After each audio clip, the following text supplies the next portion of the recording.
So Lee was this amazing engineer.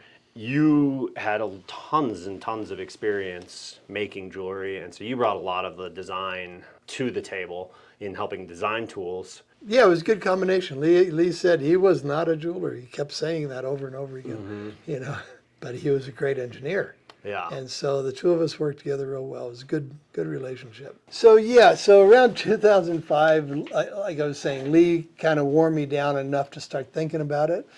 And I didn't want to do all the work. He was working 15, 16-hour days. He was on the phone half the day, in the shop the other half. There's no way I was going to do that.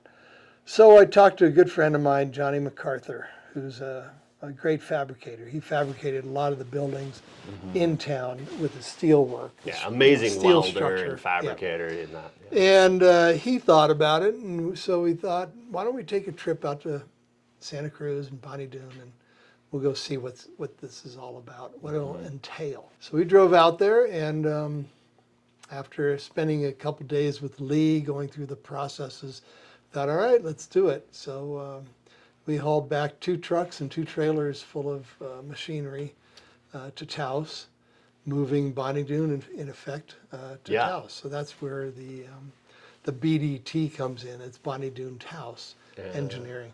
And that was, That was 2005, 2006. We really started rolling. I wanted to change a few things right off the bat, update the classic frame by giving it 1 more inch of envelope working space. Yeah, and that 1 inch makes a lot of difference. Makes a big difference, and that allows you to do the deep draw much easier. So the Mark III, Lee first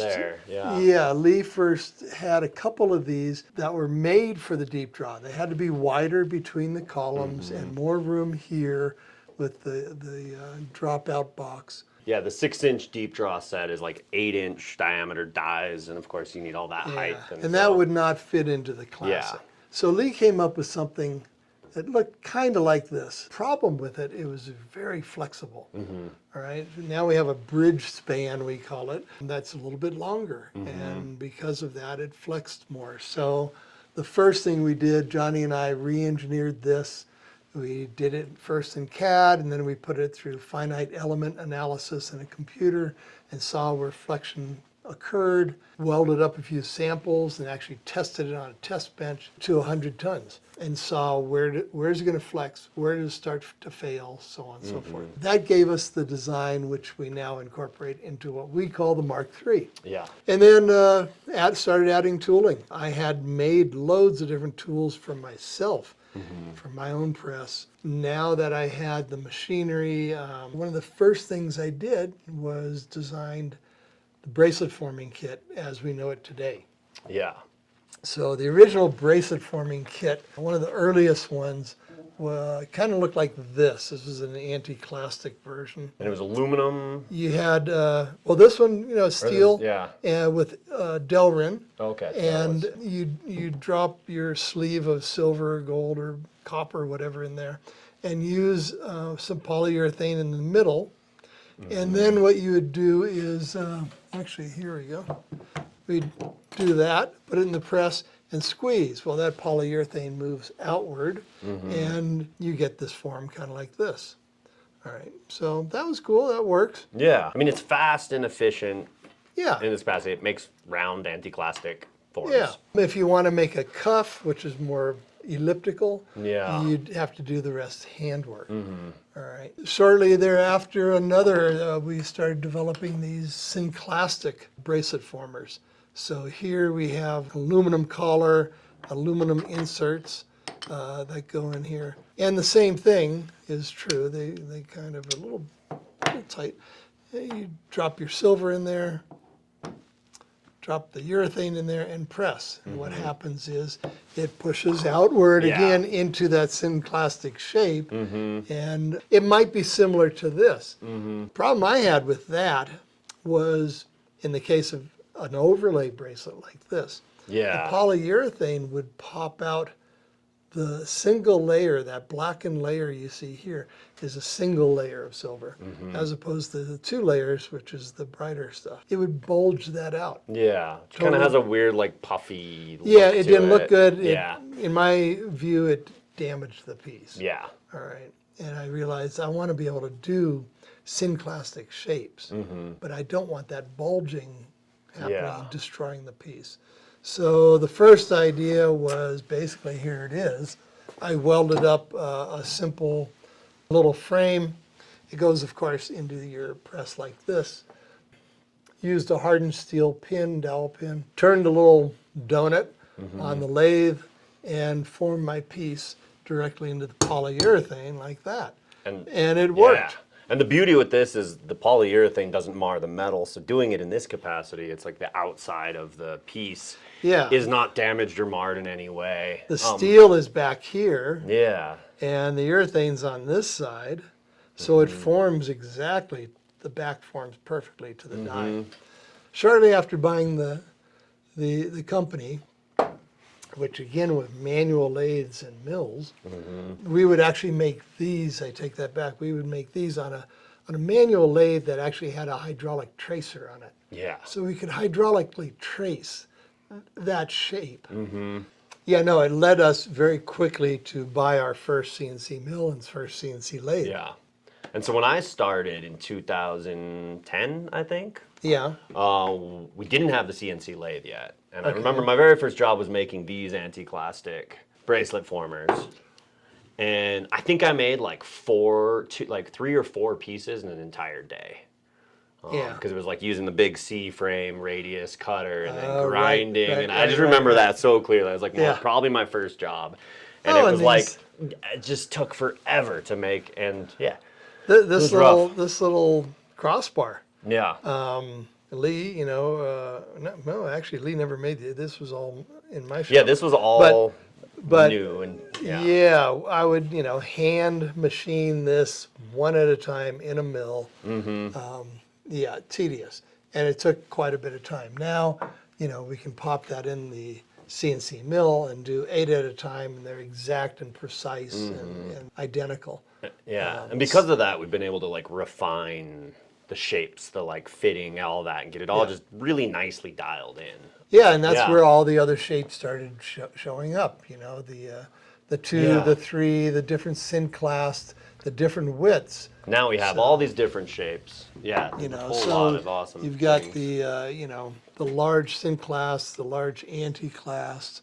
Yeah, that's a cool former. This is done by just using the middle of the 2 shape there. Too, one of the weird side effects of this design is I use, especially this anti-clastic shapes, for forming pendants and earrings all the time. And that's not something you can do with the bulging technique. So no, you can't. I've really found like these formers are so multi-purpose. I use this a lot just to dome pieces because it's a little bit, it just sits differently than just a constant radius because we have, that's much more gentle than that.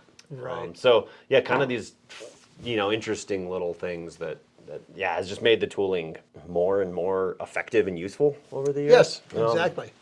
Yeah, and now I think there's 10 different shapes or more. Yeah, there's loads of different shapes and every radius. looking up on the wall at the different dies, different radii, and of course then you've got all the mushroom formers, that can give you your dome shapes for earrings, pendants, things like that. And those have developed as well. I mean, I think. Yeah, those were all, again, very tedious, welded. They were typically done in mild steel. Now they're all done in pre-hardened 4140. Yeah, so they're actually tool hardened, steel. much tougher. Yeah. The manufacturing are very clean and, again, much more refined, I guess.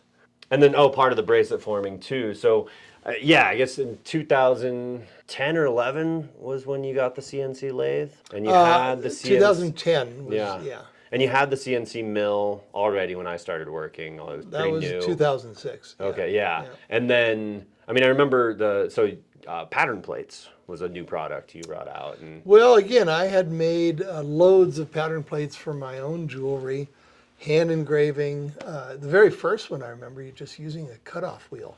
and texturing a plate of steel, with a certain pattern, and then ran it through the rolling mill to get a pattern, an embossed pattern on the silver. Then, like I say, hand engraved in the early. Well, it was actually late 90s. I bought my first little CNC mill and made coining dies with that. Yeah. I made some pattern plates with that. Pattern plates, by the way, go way back to, I've got several. Oh, we have one here. Old one. Well, here we go, yeah. This is, this one was pre-Civil War. This was not engraved, but This was chased. chased, yeah. Hand chased. You can actually see the upset of the metal where the chasing lines are. This would have been, the base or the bottom of an elliptical tray. Could be a letter tray more than likely. So pattern rolling goes way back. I used it lots of different ways, again, for my own work. I can't remember how long ago it was, but I thought, why not use the mill for pattern plates? And the pattern plate market just, boomed overnight. Yeah. And of course, with that, just like with the bracelet formers, there's the copycats, and people see what I'm doing, and it's what's the old saying that it's the best form of flattery. Yeah. When somebody copies you. So I don't think anybody's ever copied them better, though. All of them have difficulty with their engineering. Looking at some of the other companies, it's like different materials or like smaller diameters or things like that. And it's like, oh, okay, so people were trying to make bracelet formers cheaper. And so they changed them and tweaked them and ultimately lost some of that engineering that went into these sets that we were making. Right. Kind of like the coining dies, people making coining dies that aren't hardened. Yeah, mild steel dies. Mild steel coining dies. Give me a break. Yeah.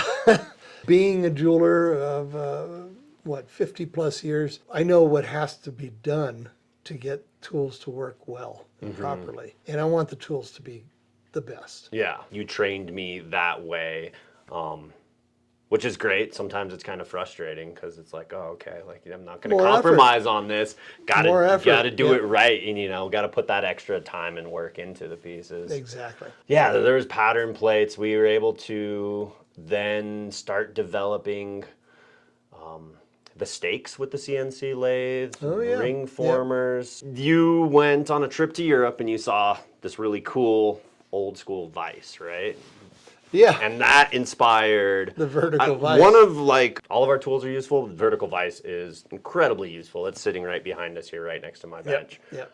So yeah, what was how did you Well, do that whole thing? You think about it. How many times do you hold something in a traditional vise that's clamping this way, and you put your piece in here and you start hammering and it does this? And there's solutions to that, but they're all kind of, I wanted something clamping like this, with the little grooves in it to indicate if I put a stake in there, a ring mandrel, whatever it might be. I don't want it to move. I want it to be rigid in there. Yeah. So that's where the vertical vise came in. And I've got a few, one at my bench, one at my bench in the machine shop. I've got one on the bench in the hydraulic forming shop.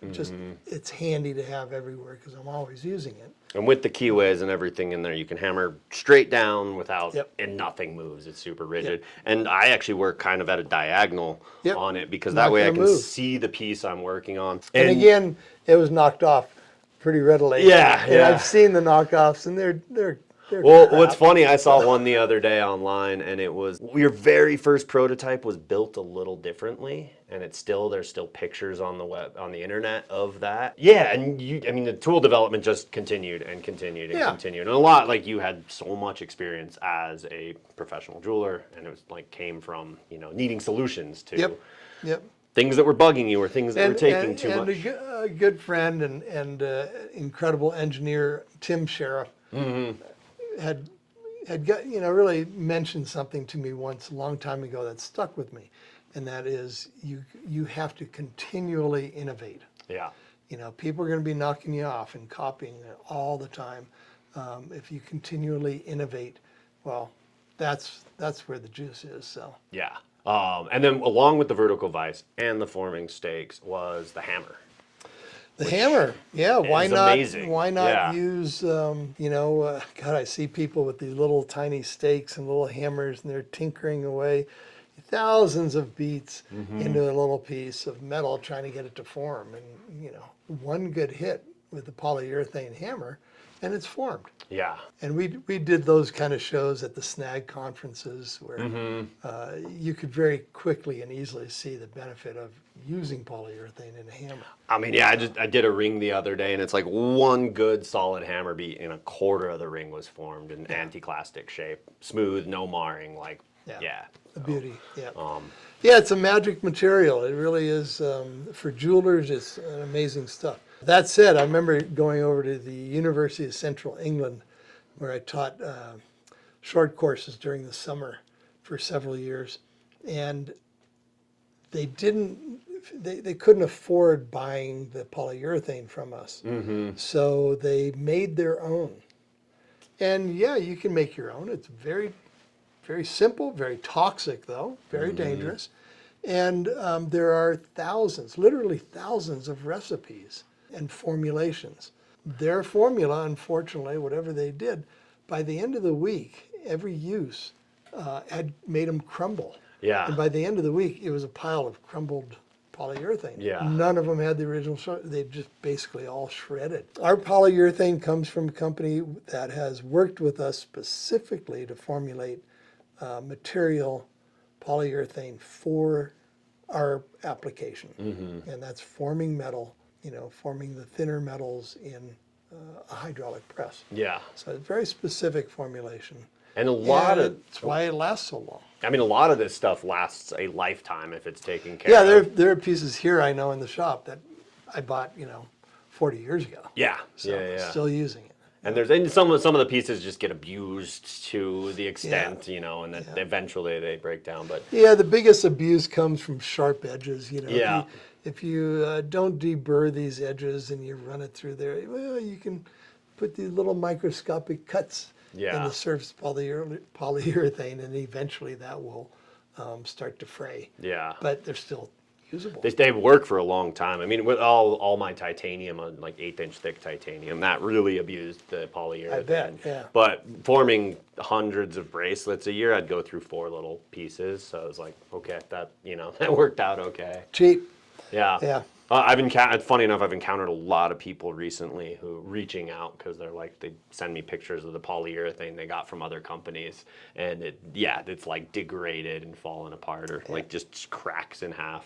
Yep. I get into that in my class videos, how to take care of it, but it's like, don't want to put it in sun or oil or any of that as well. Got to take care of the tools. Then you decided to retire.